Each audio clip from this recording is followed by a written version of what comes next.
Namaste, my dears.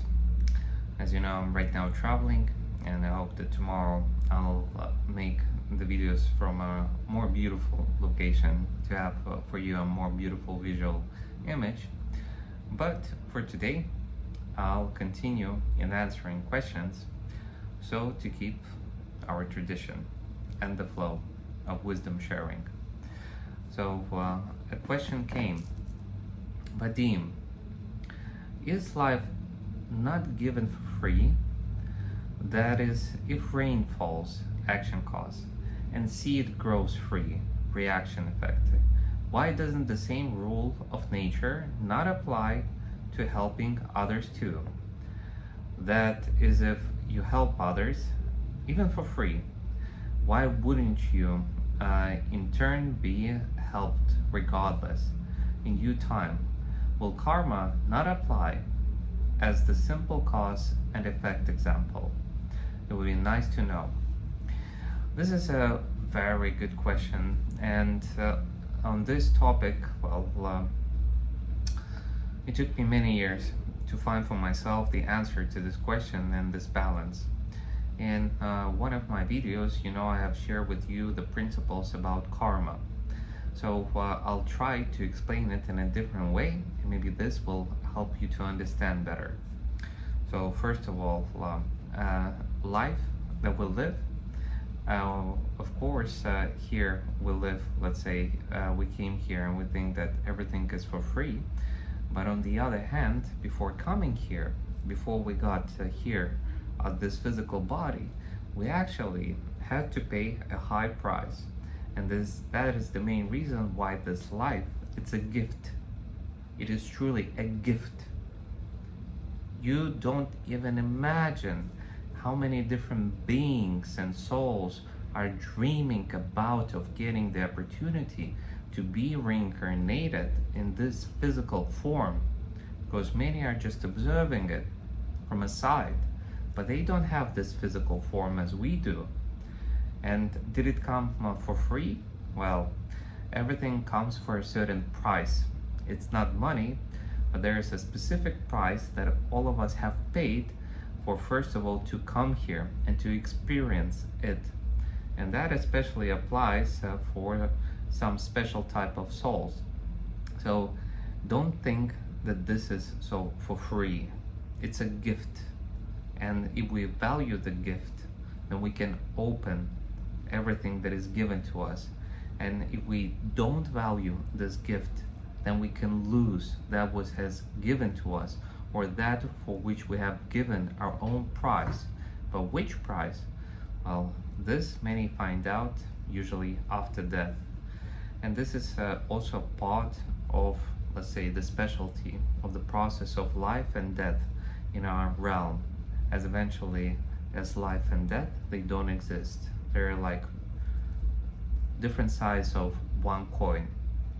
Then secondly, if we look on life and let's say a person thinks that, for example, everybody should eat apples and oranges are really bad. And if this person sincerely believes in that, and he starts to destroy all of the orange trees, and he is only promoting apple trees and plants them everywhere, then eventually we're gonna have a lot of apple trees, and the orange ones will be destroyed. For his perspective, he or she thinks that this is very good because apples, they're very healthy for the body. As they eat an apple a day, and you will stay away from the doctors. But on the other side, with his desire to help in its personal perception of reality that this is the only right way, she is destroying the rest of the life forms, and they're pushing, destroying the natural balance of life. So if it's done in a wise way, then it works. If it doesn't, well, then it's not long-standing, and there's a price to pay. The same way, if we speak about, for example, people are planting forests. Forest is a very, this may be the best example. Every forest is a very complex ecosystem. There is 3 layers of the forest. There's like the grass and the small bushes, then there are the bigger bushes, then there are the big trees, and eventually there's also the underground world, which has the mushroom world, and then now between this, all of those plants, bushes, and trees have a very intimate interconnection one and another. They help each other to nourish one another, help each other to protect from certain insects, from certain animals. So everything is very diverse and interconnected. And if, for example, a human has destroyed a forest and then he plants only one type of trees without making it a natural diverse environment, then those forests, they actually don't last so long. And as they don't have those bushes or they don't have other trees, it doesn't allow for the forest to develop in a natural way. And when, for example, disaster comes, let's say fire forest, or their specific type of insects will develop in this specific year, then eventually they can kill all of the species at one flinch because they don't have support of others. So this is just an example that I'm trying to give, that when you're helping without paying attention on others and without thinking what will be the consequence for the whole picture, then with your help you might be destroying it. Help should come with wisdom. If we're not applying the wisdom and we're not looking at the whole picture, then our help can be destruction for another species. Or let's take a human. Let's say a human has problems. He has health issues, or this person is going through a very hard phase in his life. And eventually we'll think, oh, that poor thing, or that poor person, I should go and help him or her. As a result, if we are helping without their request, then we're actually are taking the role of being the God and taking the responsibility for that person, for their life experience, for their problems. And when we're doing that, we're actually are destroying the natural flow of development of that specific person. So in other words, let's take the forest, that in the forest we'll say, oh, only pine trees should be growing. We should destroy all of the leaf trees because they're not good. Pine trees can stand through winter, so they're more long lasting, and these ones, they're only green during the summer. So let's take away all of the leaf trees, and then we're gonna have beautiful green forests all of the year. So logical. So eventually, if the person will start to destroy the leaf trees, it will have a huge impact on the whole forest. In the same way, this might happen that when a person has problems, he's going through his own phase of spiritual development, acknowledgement, and you're looking at him or her life and you're feeling pity, you're feeling sad for that person because maybe you felt pain in your life connected with that topic, and you want to go and help that person. Eventually what you're doing, you're helping not the person, but you're helping yourself. You're helping yourself to feel good through your help. You are assisting that person so to transform that bad feeling inside, which comes up when you're paying attention on that person's life and his or her situation or problem or pain. As a result, in this case, it's already not conscious help. This is not the help that would give true support, but it's help of personal need and grief and let's say problematic and problems and pain. As a result, when we interact with people and we're helping them, we actually can only share what we have inside. So if you're helping from the aspect that of conscious love, and that the person understands why they are going through this phase of transformation and what is the lesson behind it, and you really feel inside this call, then through your help and their request and interaction, there will appear something beautiful, and your help will truly bring the benefit. And of course, your free help will bring great benefit for both sides and the world. But if our help is coming not from the presence of love, but from the presence of pain, of agony, of sorrow inside that we didn't work through, then our help will bring only agony and sorrow and all the rest what we have inside to that person through our help. So I highly recommend to be conscious about it. That when you're helping, are you helping because you see that you have the strength? The person is conscious about the problem and has learned the lesson, wants to interact and sincerely solve this problem. Or this person is in a victim mode.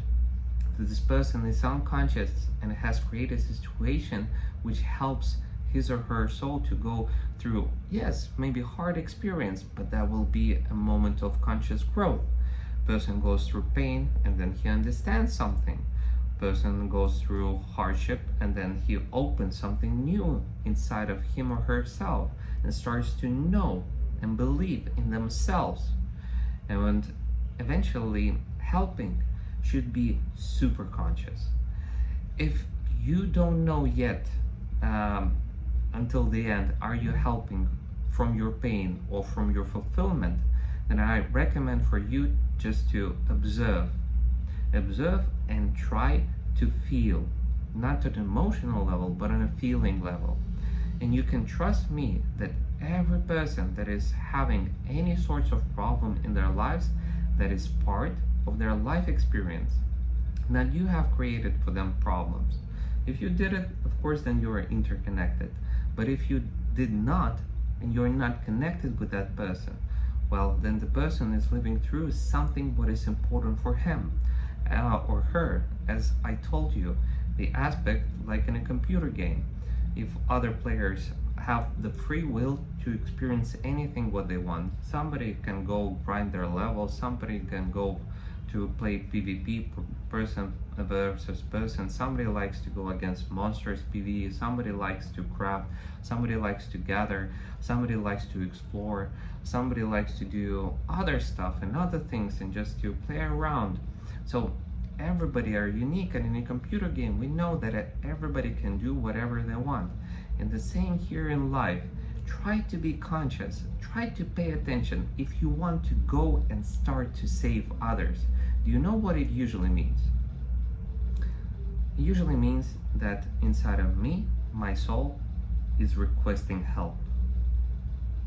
And this help, the best way is just to give yourself that help and stop focusing on saving the world and start to give that love and support to yourself. That will be harmony. So another way to describe it, imagine there's a table, and on this table everybody has their food, they have on the table their things, and then you come, then you look, oh, that one person has more, that one has less, that one has a, and you just start to mix around without asking anybody what they want, why this one has more, why that one has other food, why this one doesn't have. And you might put, from your perspective, create the most perfect conditions that everybody would be the same. But you didn't find out, does that person wants to eat? Maybe that person is fasting right now. Maybe that person is not eating meat. Maybe that person has allergy on that and this. Maybe that person has ordered exactly what they want. So without the conscious asking and understanding what is on the table, if you just approach it from your own perspective of thinking what is the best without being conscious about the whole picture, then you are creating chaos. If you're creating chaos, for this you're going to receive karma. It's very simple. I hope you understand the logic. If you move the things which don't belong to you without your request or a request to you, for this will be consequences. But if you're doing it in harmony with everybody, and everybody says like, oh, I'm really hungry and I want to eat some more, and someone says, oh, I can share, it's like, oh, I want to do that. So, and through this there can be created a lot more presence, and then of course everybody will win from that. But if somebody is not asking no one and just comes and starts to move around the plates on the table without any conscious understanding of it, there will be consequences. People will say, what are you doing? Somebody will say, I'm fasting, why are you giving me food? Someone say, I'm a vegan vegetarian, I'm not eating meat, why are you giving me this? Someone say, like, I'm not hungry. And then the other person, I'm really hungry, why are you taking my food away? Yeah, I went hunting for this food and I brought the majority of this food. So The main wisdom is to be conscious, to remember that everything has two sides. It's not a one-side picture, it has two sides, life and death, good and bad. And there is a dualistic approach to life, and this is in what, let's say, we're being taught to live in, always to make comparison. And there's also a non-dualistic approach to life. When you look on the picture from the top, and you understand that if somebody is doing good things, this might bring destruction to others.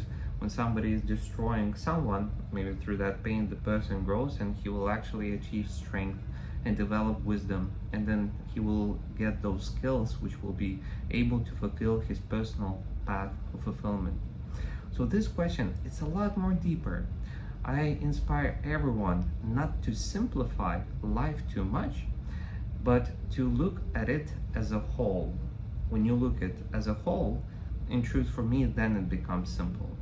But when a person says this is only good and this is only bad, this is black, this is white, yeah, let's save everyone, yeah, even if they are not asking to be saved, then this is already something for what the person will receive his karma, and life will show him that everything is already perfect and in specific balance. So I inspire everybody, help very consciously, help the people that are asking for help the people that you feel inside you want to help. And even if a person is asking for help, for example, you have a friend who has always problems with money, you have given him money one time, second time, and then he comes to you and asks for money one more time. So he needs help. Do you want to give him more money? So you have a feeling inside that this is not right. And if you feel inside that it's not right, trust your feeling. Don't follow the logic. The person can explain you, oh, I will be better, this time it will be different, blah, blah, blah, blah, blah, blah. But remember, every person are experiencing that what they have created. It's a mirror of reflection. And if a person has that situation in life, they have created it. And that is karma. But there's always a logic of that a person is experiencing now. There were specific actions and conclusions and decisions made in the past. I hope that this will create clarity that everything in life, it's a lot more balanced out, and that this balance, it really it depends on us in focusing upon the responsibility for ourselves. And if your mind wants so much to help others, then try to pay attention. What does your soul actually want from you? Maybe all of this help that you're trying to give the world, maybe your soul is requesting it, and you're ignoring some kind of a deep pain inside. How's your relationship? How's your health? How's your emotional body? How's the clearance about your life? How's the relationship with your close ones? How's the relationship with yourself? What does your body say? What does your reality show to you? How do you live? Are you enjoying it? Is your life beautiful? And you're in harmony with it and yourself. So every time when you have a strong feeling you want to go and run and save the world, make a stop. Breathe out. Meditate. Observe. And see that part inside of you that wants to run and help. And you'll discover that there's just maybe a sub-personality, a small child inside of you which is trying to save the world. And on the opposite, if you're totally calm and present and you feel a sincere call inside of you to go and help that person, you love that person, or you have a great connection with that person has came and requested you help, or has shared their story and you feel a call in assisting, then of course do and act. Just trust your inner feeling more than you trust your logic, because unfortunately we were trained to think more about the surrounding world rather than to think about the one thing only we're responsible for. And try to guess, for who are you responsible? Exactly, you're responsible for yourself, and when you'll die, you only carry responsibility for yourself. And all the time that you invested in others and ignored yourself, you're gonna have a specific experience for that as a payment. And if you're in balance, then everything will be good. And your good deeds will bring beautiful results for everyone. So approach this question deeper, conscious, focus on your inner feelings, trust your feelings, and pay attention what life tells you in small details. When you're helping this person, does the person get results? Are you feeling good? Are there changes happening? Or maybe you're starting to help and you start to lose energy. The person is not doing what you're advising him to, and the person is not getting the results that both of you hope for, because the person is not literally carrying the responsibility for their lives and for that what they have created. So I hope these examples from different angles gave you some information and perspective to chew upon this topic from a new perspective. I thank you very much for this deep and interesting question. And yes, on one hand, this life, it's for free. But for the other hand, all of us are always paying a price for being here. All of us are here having our karma and experience for which we're gonna pay ourselves. And even though we're being born here, it's an unbelievable gift. And we think it was given for free, but in truth, we have paid a specific price to be here, present in these physical bodies. And that's why we should respect this gift that we have and respect other people and their paths and their personal gifts and relationship with life. Well, thank you very much for listening, and I wish you all a beautiful connection with yourself and as a result with the surrounding world. Remember, harmony with the surrounding world starts with who? With yourself. So focus on that and keep it in your priority, and the rest will unfold as a beautiful reflection of that. So stay conscious, be strong, and be loving. Loving to yourself and through that with others. Namaste.